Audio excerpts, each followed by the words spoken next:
Hello my dear students, I am your English teacher Mohammad Zamir and welcome back to my YouTube channel. In last video we saw the introduction or warming up chit chat of 4.1 the wet, and today we will proceed to its translation and explanation on page number 77. Hello students, पिछले video में हमने unit 4 start किया. उसका जो पहला topic है, पहली जो पोएम है द वेट, उसकी वार्मिंग अप एक्सरसाइज और चिट चैट देखे. आज हम उसका जो है ट्रांसलेशन और एक्सप्लेनेशन देखेंगे पेज नंबर 77 और 78 पर.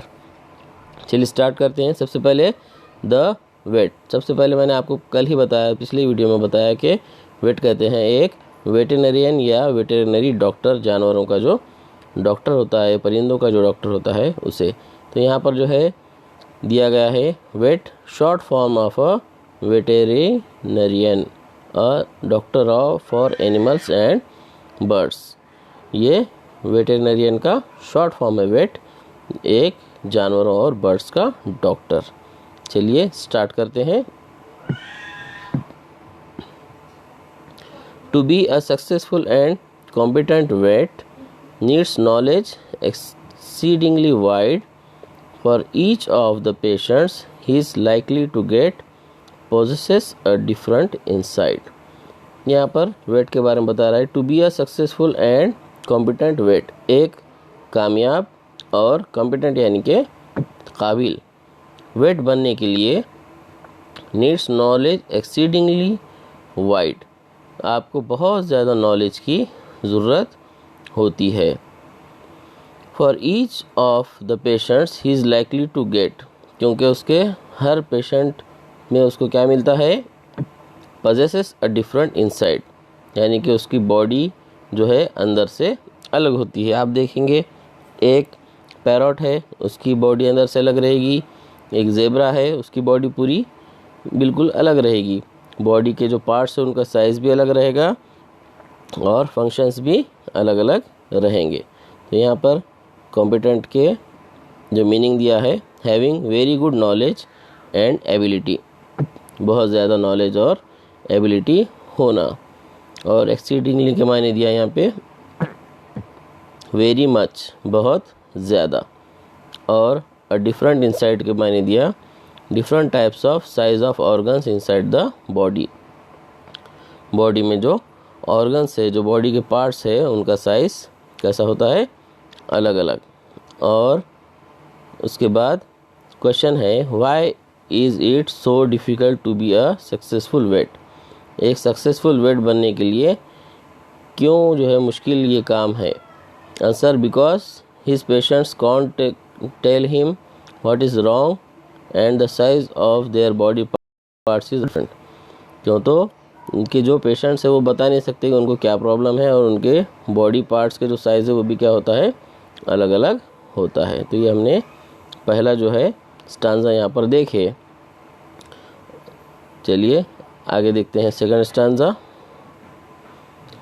ही must know why the cat is refusing her milk. अब उसको ये पता होना चाहिए, जो वेट होता है उसको, कि जो बिल्ली है वो दूध क्यों नहीं पी रही है. Why the dog is not eating his bone. अगर डॉग को हड्डी दी जाती है खाने के लिए, वो हड्डी नहीं खा रहा है, तो डॉक्टर को पता करना पड़ता है कि ये ऐसा क्यों कर रहा है.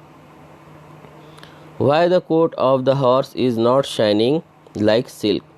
और जो हॉर्स है, जो घोड़ा है, उसका जो कोट है यानी कि उसकी जो ऊपर की स्किन है, जो फर है, वो क्यों नहीं चमक रही. देखते हैं आप, घोड़ा देखें आपने तो कितनी जो है शाइनिंग वाली उसके बाल होते हैं, कितनी शाइनिंग वाली उसकी स्किन होती है.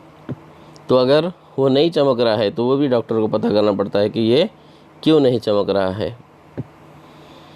Why the parrot does nothing but groan. जो पैरॉट है वो कुछ नहीं कर रहा है, सिर्फ ग्रोन कर रहा है. ग्रोन यानी कि कराह रहा है. ग्रोन के मानी अ साउंड ऑफ पेन, दर्द की आवाज़. चलिए उसके आगे देखते हैं. Why the ducks and the chickens are failing to ले.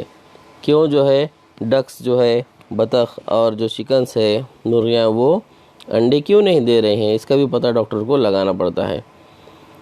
वाई सो फेंट द कैनरी बर्ड सिंग्स. और जो कैनरी परिंदा होता है वो उतना फीका क्यों गा रहा है, जो हमेशा अच्छी आवाज़ में खुशी खुशी गाता है ज़ोर से, वो अब इतना धीमा, इतनी फीकी आवाज़ में क्यों गा रहा है। And if he is called to the zoo he must say an incredible number of things.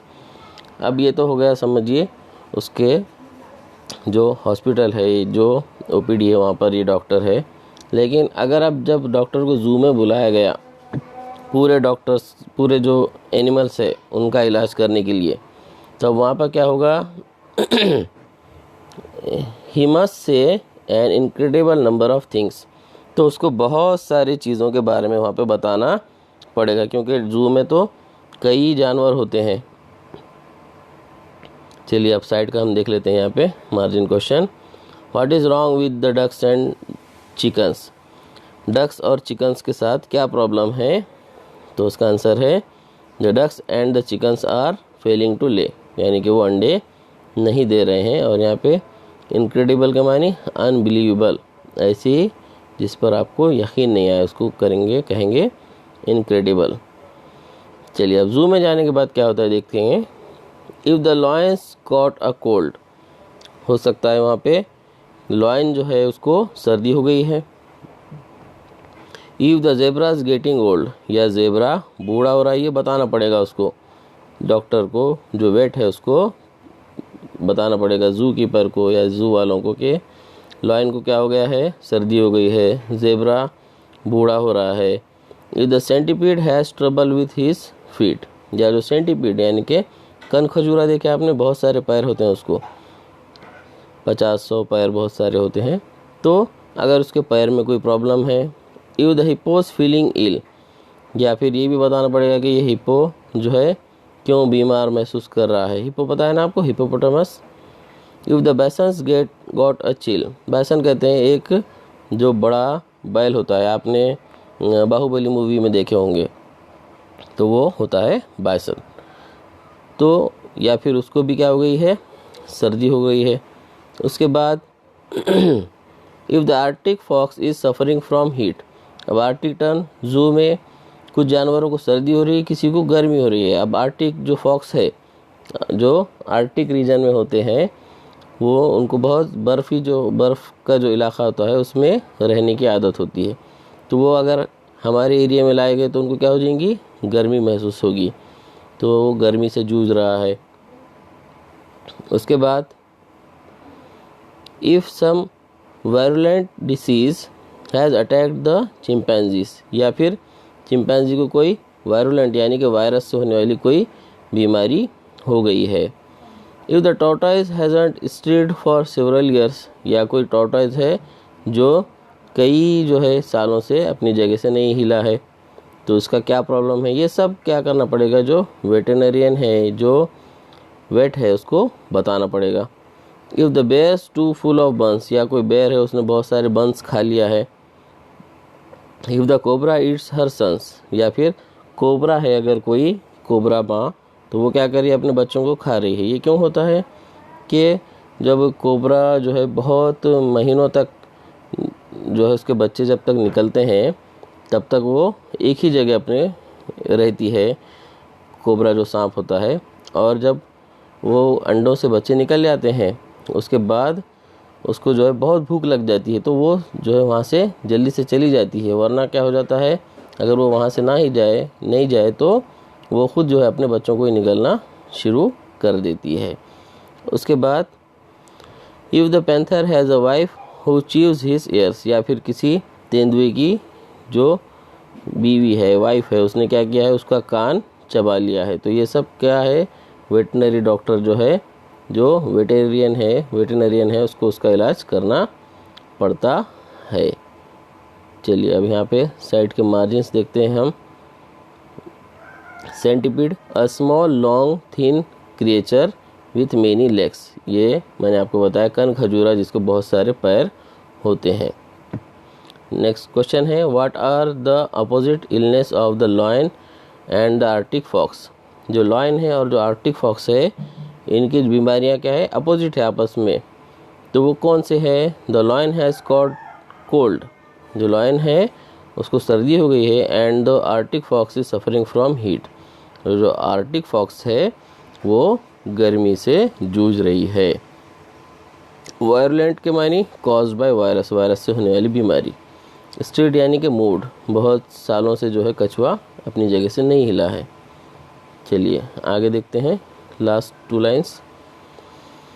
If giraffes have had a tiff, अगर समझिए कोई दो जे उनके बीच में झगड़ा हो गया है, फाइट हो गई है। And their necks are feeling stiff, और उनके जो नेक है वो स्टिफ हो गए हैं, कड़क हो गए हैं, उनको हिलाने में परेशानी हो रही है। अब इसके बारे में एक क्वेश्चन है। टिफ के माने होते हैं अक्वायरल, एक झगड़ा। Why have the giraffes got stiff next, giraffe के गर्दन क्यों स्टिफ हो गई है, क्यों हिल नहीं पा रही है। तो देखिए इसको मैं पहले आपको शॉर्ट में समझाता हूँ कि जिराफ जो लड़ते हैं वो आपस में अपनी गर्दन से जो है एक दूसरे को, जो लंबी गर्दन होती है, एक दूसरे को मारते हैं, तो वो होती है उनकी लड़ाई। तो उसमें क्या होता है, फिर उनकी गर्दन अकड़ जाती है, कहीं मार लग जाता है। तो इसलिए because they had a fight and while fighting they strike each other with their next, क्योंकि वो दोनों की लड़ाई हुई है और जब वो लड़ते हैं तब वो क्या करते हैं, एक दूसरे को गर्दन से मारते हैं।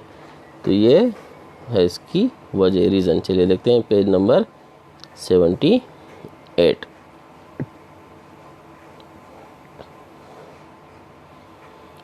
If hyenas will not laugh at keepers jokes, अगर हाइना पता है आपको किसे कहते हैं? हाइना होता है लकड़बग्गा, आपने डिस्कवरी पर देखे होंगे।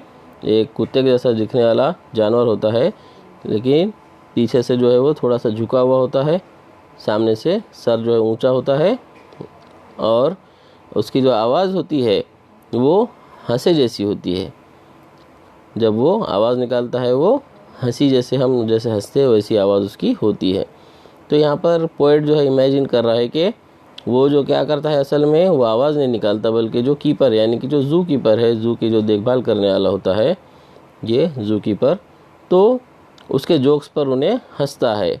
तो अब हाइना जो है वो क्यों नहीं हंस रहा, मतलब हाइना क्यों आवाज़ नहीं निकाल रहा है, क्यों खामोश हो गया है। If the monkey spins his tail, या फिर जो मंकी है वो आपस में क्या करे, उन्होंने झगड़ा करे हैं और उसने क्या किया है, अपने टेल को, अपने दुम को जो है खरोंच लिया है, नोच लिया है। इफ़ द राइनोस लुकिंग पेल, और अगर राइनो है वो पेल यानी कि कमज़ोर क्यों नज़र आ रहा है, राइनो यानी कि गेंडा। If the elephant Yeats paper bags and chokes, अगर समझो एलिफेंट जो है अगर कोई पेपर के बैग्स खा लिया, पेपर की कोई चीज़ खा लेता है और जो है उसका जो गला है वो उसमें वो अटक जाता है, चोक हो जाता है। If the camel hurts his hump, और कैमल को जो कुबड़ होता है, उसके पीठ का जो ऊपर उठा हुआ हिस्सा होता है ना, उसे कहते हैं हम्प। अगर कैमल के हम्प को कोई मार लग जाता है, हर्ट हो जाता है। If the kangaroo won't jump, और अगर कंगारू जंप नहीं कर पा रहा है। If the crocodile turns cannibal and bytes, अगर क्रोकोडाइल है वो कैनिबल यानी कि आदमखोर, जो इंसानों पर अब हमला करने लग जाता है तो उसे कहते हैं आदमखोर या कैनिबल, एंड बाइट्स, और वो क्या कर रहा है, अब लोगों को काटना शुरू कर रहा है। They ran away and get that omniscient the wait, तो वो क्या करते हैं, जू वाले भागते जाते हैं और जो वेट होता है उसको लेकर आते हैं। ऑमनिशेंट यानी कि यहाँ पर मान्य दे रहा है one who knows all the everything, ऐसा शख्स जिसको हर चीज़ मालूम होती है, तो वो कौन होता है, vet. And expect him to put everything to right, और उससे ये एक्सपेक्ट करते हैं कि वो क्या करेगा, सब चीज़ बराबर कर देगा। चलिए मार्जिन देखते हैं यहाँ पर हम। कीपर्स यानी कि zoo keeper. Why does the poet call the wait omniscient, wait जो है, वेट को जो पोएट है वो ऑमनिशेंट क्यों कह रहा है, तो answer the poet call the wait omniscient because he knows all and everything, poet इसलिए कह रहा है क्योंकि वेट को सब चीज़ पता होती है। उसके बाद cannibal, one who eats human flesh, आदमखोर, जो इंसान का गोश्त खाने लग जाता है उसे कहते हैं ऑमनिशेंट। उसके बाद ठीक है, आगे देखते हैं। Profoundly I pity the vet who must learn such a very great deal for his pay. तो प्रोफाउंडली यानी कि दिल से जो है, मुझे अंदर से जो वेट होता है उसके ऊपर बहुत रहम आता है। क्यों आता है? Who must learn such a very great deal for his pay, तो उसको जो है अपने पेमेंट के लिए, अपनी कमाई के लिए इतना कुछ सीखना पड़ता है। My son, I advise you most strongly to earn your living an easier way. और पोइट यहाँ पे जो है राय दे रहा है पढ़ने वालों को, बच्चों को, कि मैं आपको एडवाइस देता हूँ कि आप इतना मुश्किल काम मत करो। ये जो वेट होता है, ये इसका काम कैसा है? बहुत मुश्किल है। तो आप इतना मुश्किल काम मत सीखो, आप कोई दूसरा और आसान काम सीख लो और उससे जो है अपनी अर्निंग करो, अपनी कमाई करो। तो यहाँ पर प्रोफाउंडली के मायने है ग्रेटली, डीपली, बहुत ज़्यादा दिल से कह रहा है। तो ये जो है असल में ये पोएट यहाँ पर आपको डिस्करेज नहीं कर रहा है कि आप वेट मत बनिए, बहुत मुश्किल काम है, बल्कि ये आपको इम्पोर्टेंस बता रहा है एक वेटरनरियन की, कि उसको कितना मुश्किल से जो है सब काम करना पड़ता है, कितनी मेहनत करना पड़ता है, कितना कुछ सीखना पड़ता है। उसके काम की अहमियत आपके दिल में जो पोएट है वो पैदा करना चाहता है। उसके बाद don't attempt to attend a zoological crowd, एक जूलॉजिकल यानी कि जानवरों की भीड़ को अटेंड करने की कोशिश मत करो।